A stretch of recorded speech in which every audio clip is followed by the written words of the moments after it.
And we're back. Welcome everyone to episode number 30 of Ask Concussion Doc. Happy holidays, happy new year. Hope everyone had a nice holiday vacation time. Rick's telling me to lean back. I guess I'm too excited, too amped up, too far forward. Okay, so this episode here, it's kind of timely because the best post that I had from Ask Concussion Doc in 2018 was actually about cervical genic dizziness. That one got the most likes and the most kind of feedback and questions from my followers. And also there was an article published today in the CBC from Ottawa talking about vestibular therapy that was being done by a trained chiropractic neurologist. And they were talking to patients who were obviously benefiting from this type of therapy, but then they talked to some experts in the area that cautioned against vestibular therapy for concussion, citing that there wasn't really a lot of evidence to support it, which I 100% disagree with. There is a ton of evidence to support vestibular therapy, vision therapy, manual therapy of the neck for concussion injuries, and it's unfortunate that patients are going to read this story and assume that there is no help for concussion because these so-called experts continue to discourage people from utilizing some of these services, which are actually evidence-based and do show some promise. So I'm going to talk about the neck specifically in concussion, not so much about vestibular therapy, but how the neck can influence the vestibular system and benefit patients with concussion.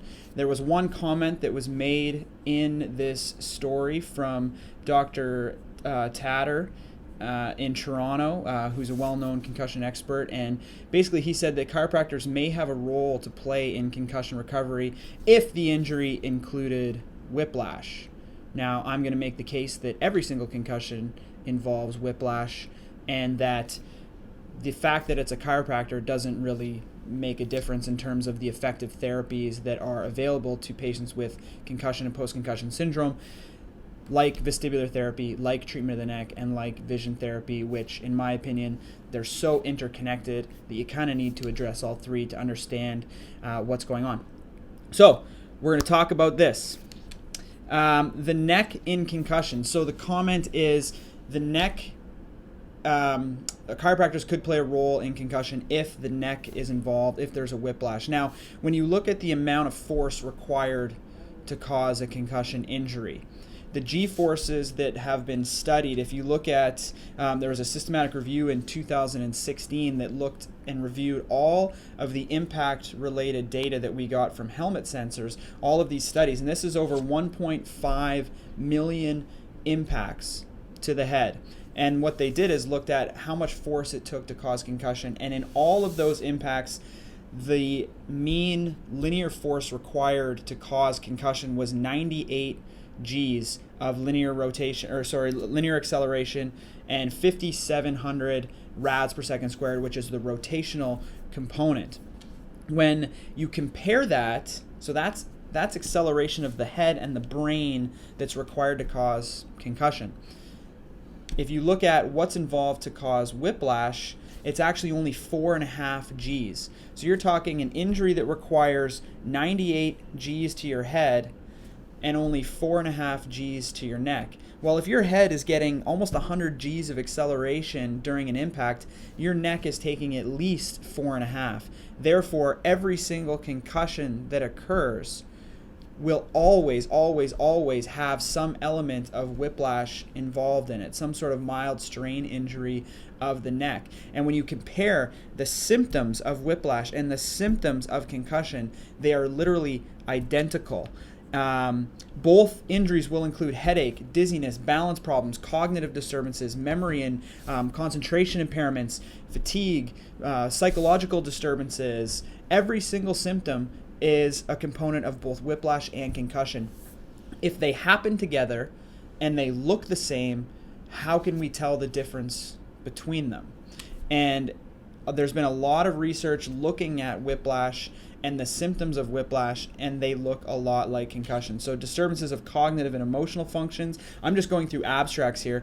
Whiplash injury, mild traumatic brain injury, differential effects on cognitive functioning, sensory motor effects and neck disorders affecting postural stability, head and eye movement control. Your neck affects how your eyes move. Your neck affects your vestibular function and how you perceive the world around you, and it can make you feel very dizzy if there's dysfunction there. And this is where I think that we're doing disservice to patients by discouraging them to do these types of therapies when there is actually a lot of evidence to support their use. And I actually did a study about this. We haven't published it yet, but we looked at patients with chronic whiplash and we looked at patients with chronic concussion, and we compared them on their symptom profiles, and we found there was absolutely no difference between the concussion group and the whiplash group. And these are people with chronic symptoms, and the only difference we could find was if they were hit directly in the head, the doctor diagnosed them as having concussion. If they weren't hit directly in the head, the doctor diagnosed them as having whiplash. The mechanism is acceleration and deceleration in both cases, and the symptoms are identical in both cases.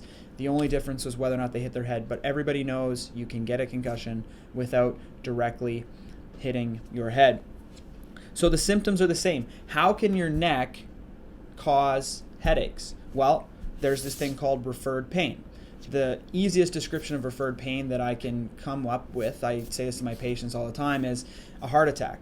If you're having a heart attack, you get this referred pain down the left arm. Some people will feel it up into the jaw or the side of the face.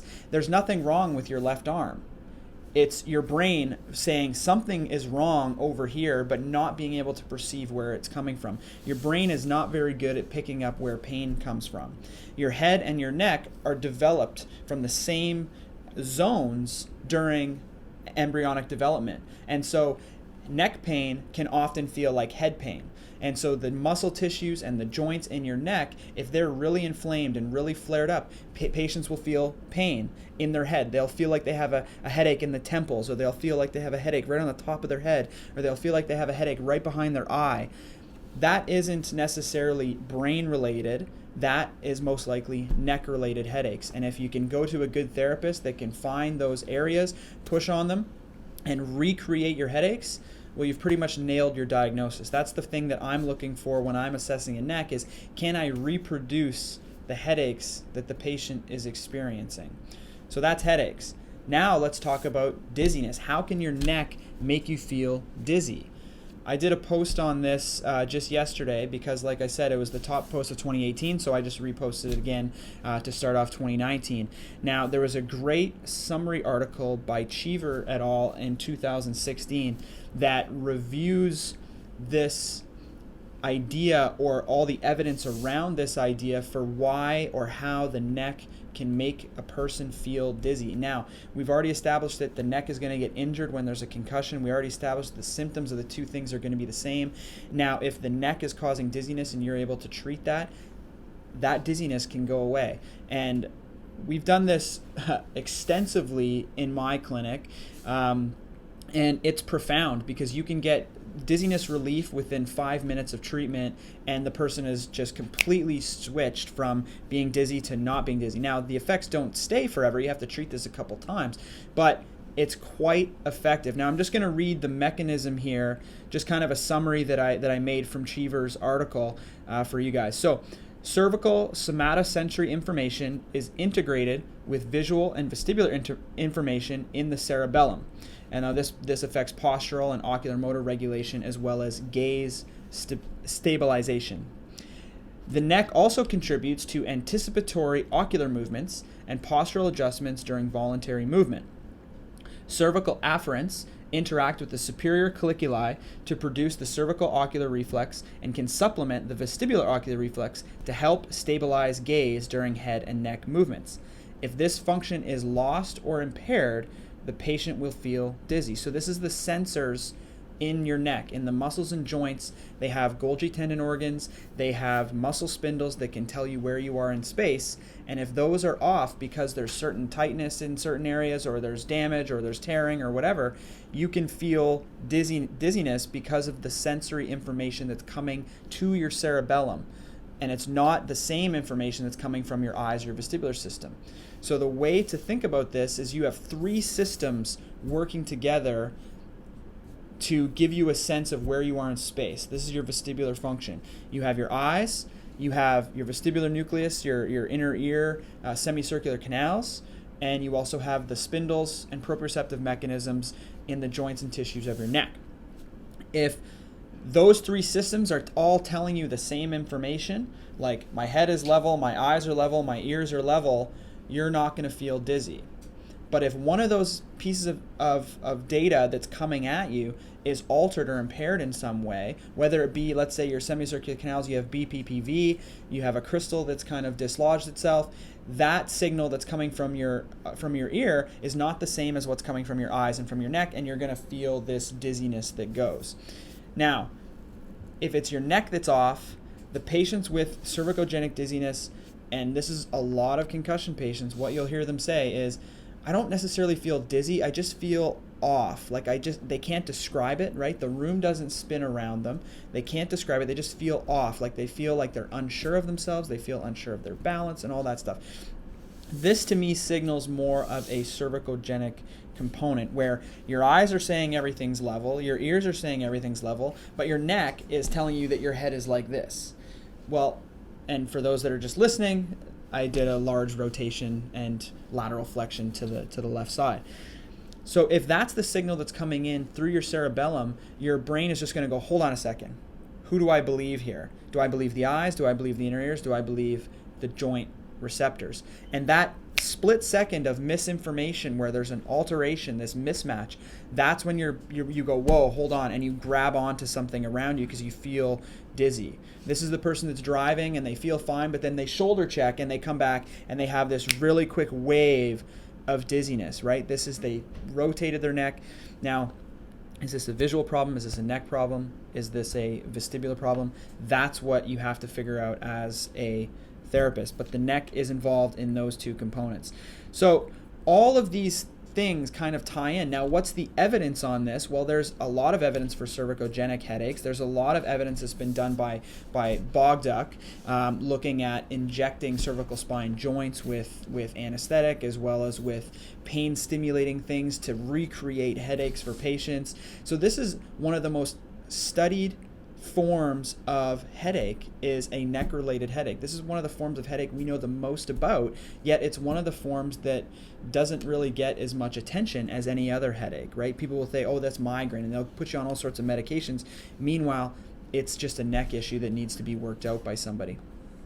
And then on the vestibular side of things, there isn't as much evidence for cervicogenic dizziness, and there's more evidence that needs to be kind of figured out in this realm. But just from an anecdotal perspective, from me kind of doing this stuff as well as some of the evidence that does exist, I think this is a very effective treatment for concussion patients, and something that needs to be taken seriously by therapists and by patients alike. So the neck is involved in every single concussion that occurs. The integration of systems can make you feel dizzy. It affects your eye movement, it affects your vestibular system, and it also creates a lot of headaches. And I find it a very effective treatment approach. So that's it for this week. Join us next week. We're going to be talking about rest and physical activity, and what are the differences there, and what's the evidence to support each one of those. Cheers.